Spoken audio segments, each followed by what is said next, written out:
Mesdames et messieurs, bonsoir. Merci de nous choisir. Au sommaire de cette édition, le rapport de la commission d'enquête parlementaire sur les opérateurs de téléphonie mobile au Burkina Faso. Les députés ont rendu public le rapport de leur enquête. Les détails à suivre dans ce journal. Nous parlerons également de cette visite de la ministre en charge de la solidarité nationale. Elle était au camp de Foubé et a apporté assistance en cette période de fête aux 11 000 personnes de ce camp. Et puis après plusieurs tentatives avec de longues négociations, le Royaume-Uni et l'Union européenne sont finalement tombés d'accord sur les termes complets du divorce. Un dernier round de négociations a permis d'obtenir ce jeudi cet accord. Bonsoir, merci de nous choisir. La commission d'enquête parlementaire sur la téléphonie mobile était face à la presse ce jeudi à l'Assemblée nationale. Une rencontre qui vise à présenter les conclusions de ses travaux sur le système de la téléphonie mobile au Burkina Faso. Dans ce rapport, il note quelques insuffisances dans les prestations des différentes sociétés de téléphonie mobile. Ces parlementaires ont également formulé des recommandations au gouvernement dans le but de veiller à une amélioration de ces prestations. Plus de précisions avec Achille Ouedraogo et Mamadou Souaré. L'objectif premier de la commission d'enquête parlementaire sur la téléphonie mobile est d'investiguer sur les activités de la téléphonie mobile au Burkina. Les investigations qui ont duré 3 mois ont porté essentiellement sur la qualité des services offerts par les différentes sociétés de téléphonie mobile, le système de facturation, la couverture du territoire national et le respect de la réglementation fiscale. En effet, nous référant aux statistiques de l'autorité de régulation des communications électroniques et des postes ARCEP, nous retenons que le marché des communications électroniques au Burkina Faso au 31 décembre 2019, ce sont 3 opérateurs. Onatel, Orange Burkina Faso, Télécel. C'est également un parc d'abonnés de 20 364 508, dont 20 340 479 abonnements prépayés, avec un taux de pénétration de 97,58% pour le téléphone mobile et de 31,9% pour Internet, qui dispose par ailleurs d'un parc de 6 454 302 utilisateurs, dont 6 441 178 par le mobile. Le marché des communications électroniques, ce sont également 9 310 sites pour la 2G, 3 158 sites pour le réseau 3G et 1600 sites pour le réseau 4G. Que retenir donc des investigations de la commission d'enquête parlementaire sur la téléphonie mobile? Nous allons juste nous présenter sur les constats qui ont été faits et les recommandations qui sont faites par la commission d'enquête parlementaire. Sur la qualité des services offerts par les sociétés de téléphonie mobile, nous avons les services des sociétés de téléphonie mobile et le public que nous avons rencontré, de même que le ministère en charge des communications électroniques. Donc tout le monde a unanimement reconnu que la qualité laissait à désirer. Cela a été confirmé, comme je le disais tantôt, par nos sorties terrain, par les enquêtes que nous avons menées auprès des utilisateurs et par les services publics donc, qui ont recours donc, à ces services.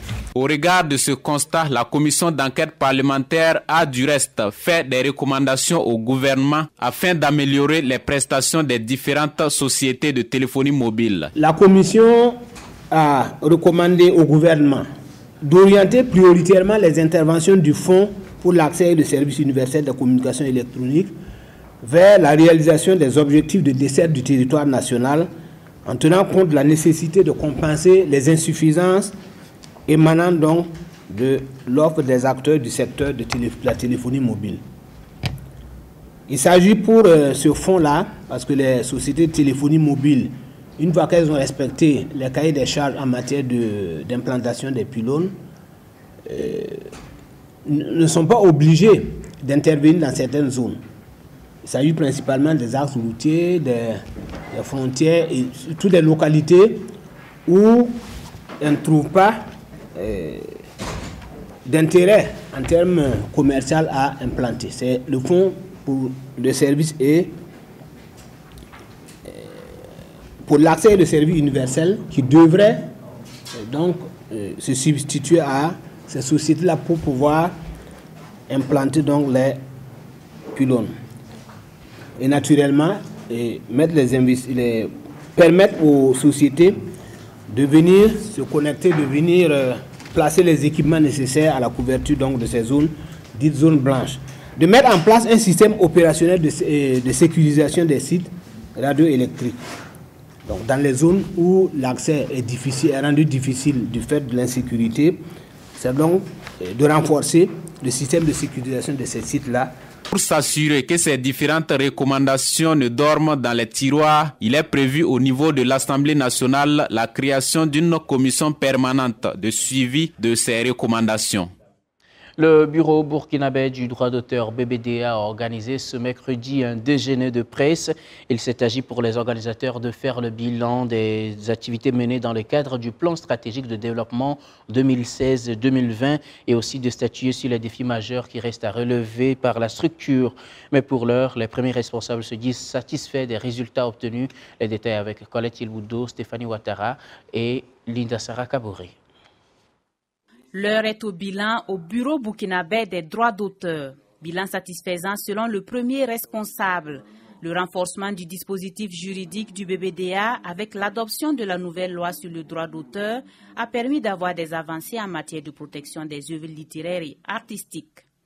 L'exposé a consisté à revenir sur l'amélioration du cadre juridique qui s'est matérialisé par l'adoption de la nouvelle loi 048 du 12 novembre 2019 portant protection de la propriété littéraire et artistique et faire un bref retour sur les innovations de cette nouvelle loi, mais également aussi d'aborder les 3 décrets d'application de la nouvelle loi, notamment le décret portant rémunération pour la copie privée, le décret portant droit de suite et le décret portant rémunération pour la reprographie des œuvres imprimées.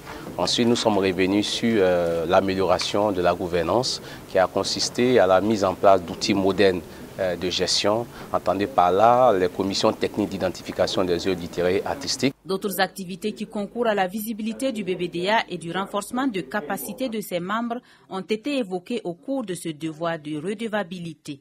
Nous avons évoqué aussi également des activités de visibilité qui concourent un tant soit peu à la culture du droit d'auteur. C'est entre autres la rentrée du droit d'auteur, le mois du créateur, le mois du BBDA. Mais nous avons évoqué aussi également la diplomatie culturelle parce que nous avons utilisé le droit d'auteur comme un outil de la diplomatie culturelle du Burkina Faso en abritant en 2017 l'Académie de l'Organisation mondiale de la propriété intellectuelle qui s'est délocalisée la première fois sur le continent africain au sein donc, du Burkina Faso, au sein du BBDA, donc Burkina Faso. Dans l'optique de garder le cap, le BBDA s'est doté d'un nouveau plan stratégique de développement 2021-2023, dont la vision est de faire du BBDA un modèle économique pour les créateurs et un instrument à la disposition de la politique culturelle du Burkina Faso. La représentante du Haut Commissariat des Nations Unies pour les réfugiés a été élevée au rang d'officier de l'ordre de l'Étalon par le ministère des Affaires étrangères et de la coopération. Cette cérémonie qui s'est tenue dans la matinée de ce jeudi 24 décembre a également été l'occasion de remercier Loli Kimiassi en fin d'émission après 3 ans de collaboration au Burkina Faso. Le compte rendu avec Bassirou Sawadogo et Aurélia Minongo. Madame Yoli Kimiassi, représentante du Haut Commissaire pour les réfugiés. Au nom du président du Faso et en vertu des pouvoirs qui nous sont conférés, nous vous faisons officier de l'ordre de l'Étalon. C'est par ces mots que la représentante du Haut Commissariat des Nations Unies pour les réfugiés a reçu son médaille qui symbolise la reconnaissance du Burkina Faso à son égard. La coopération entre le HCR et le Burkina Faso est jugée fructueuse par le ministre des Affaires étrangères et de la coopération, malgré les difficultés rencontrées. Nous avons eu quelques moments difficiles dans la gestion des camps de réfugiés, notamment à Mentao, lorsqu'il y a eu une attaque, en mai dernier, même à Goudoubo aussi lorsqu'il y a eu les menaces donc, contre les réfugiés là-bas. Mais d'une manière générale, nous avons bien travaillé, nous avons eu les bonnes réactions, nous avons fait des visites de terrain ensemble. Il y a eu des investissements avec des financements de son organisation. Il y a eu la visite du haut-commissaire pour les réfugiés dans notre pays, qui s'est déplacé même hors de Ouagadougou et qui après est devenu l'avocat de notre pays, puisqu'il a multiplié donc, les plaidoyers qui ont été très utiles pour notre pays en cette période assez, donc j'allais dire, cruciale compte tenu des difficultés de gestion des centaines de milliers de réfugiés, de déplacés que nous avons dans notre pays. Cette distinction qui intervient après 3 ans de collaboration avec le pays des hommes intègres représente un motif de satisfaction pour la représentante du HCR. Elle est animée d'un sentiment de joie. Je remercie le ministère et tous mes collègues qui ont œuvré pour que tout ce qu'on a pu réussir pour les déplacés internes et pour les réfugiés au Burkina Faso se matérialise.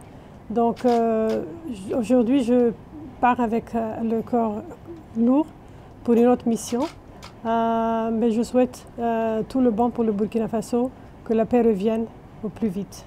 Le Burkina Faso compte environ 21 000 réfugiés selon le ministre des Affaires étrangères et de la coopération.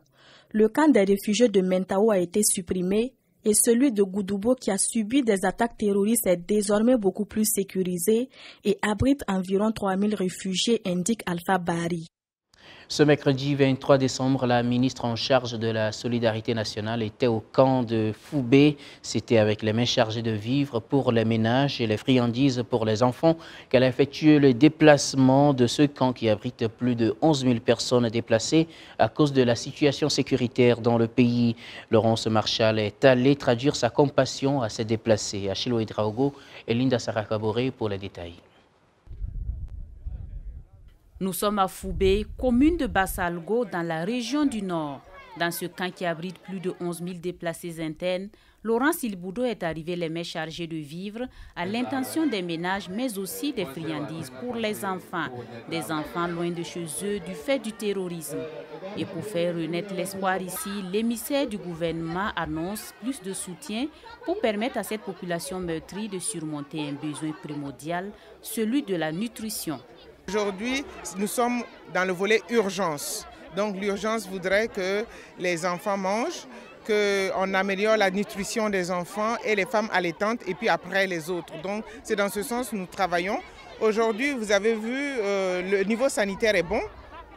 Nous avons des médicaments pour répondre aux besoins des populations de Foubé. Nous avons des infirmiers, des médecins sur place pour les aider.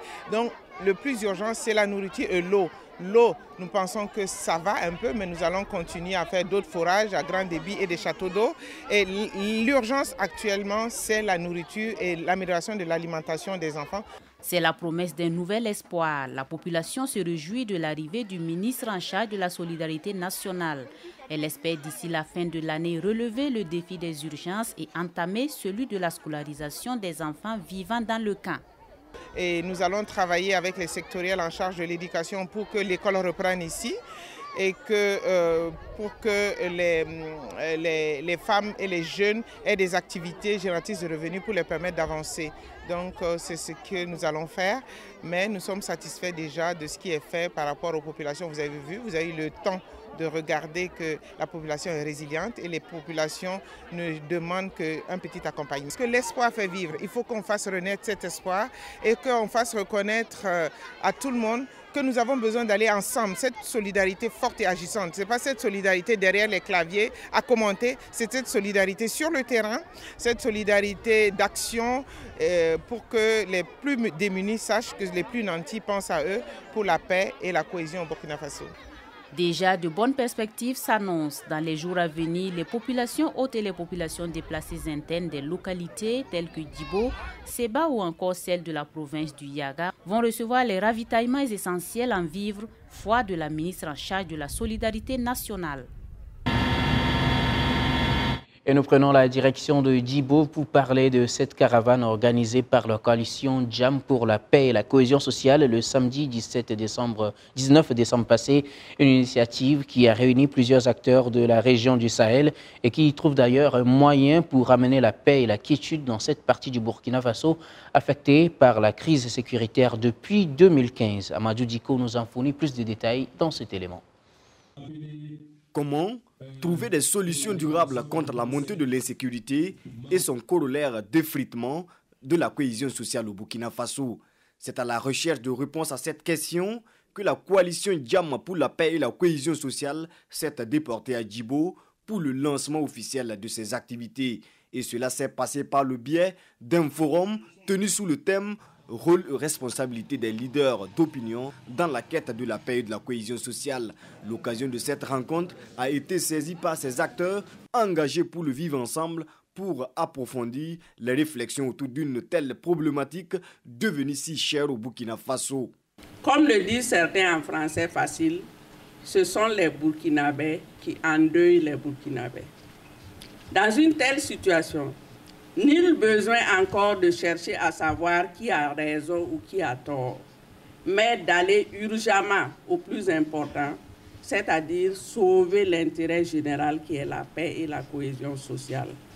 Ayant compris cette urgence, la coalition Jam pour la paix et la cohésion sociale, constituée des leaders d'opinion épris de paix, a entrepris d'organiser une tournée de dialogue à travers le pays dénommée Caravane de la paix et de la cohésion, dans le but d'amener les Burkinabés à s'asseoir autour d'une même table pour échanger, se comprendre et émettre des idées pour la consolidation de la paix et de la cohésion sociale au Burkina Faso.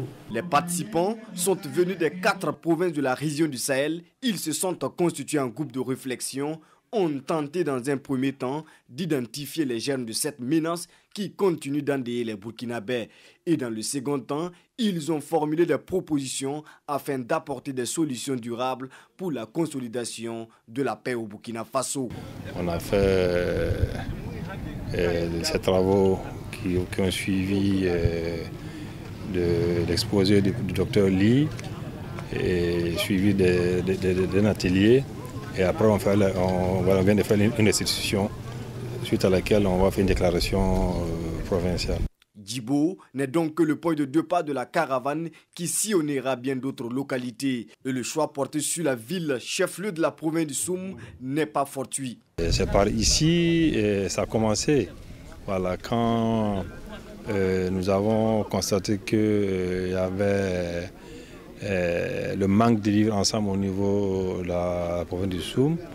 Les autorités ont pris des initiatives pour pouvoir accompagner localement afin qu'on puisse trouver une solution.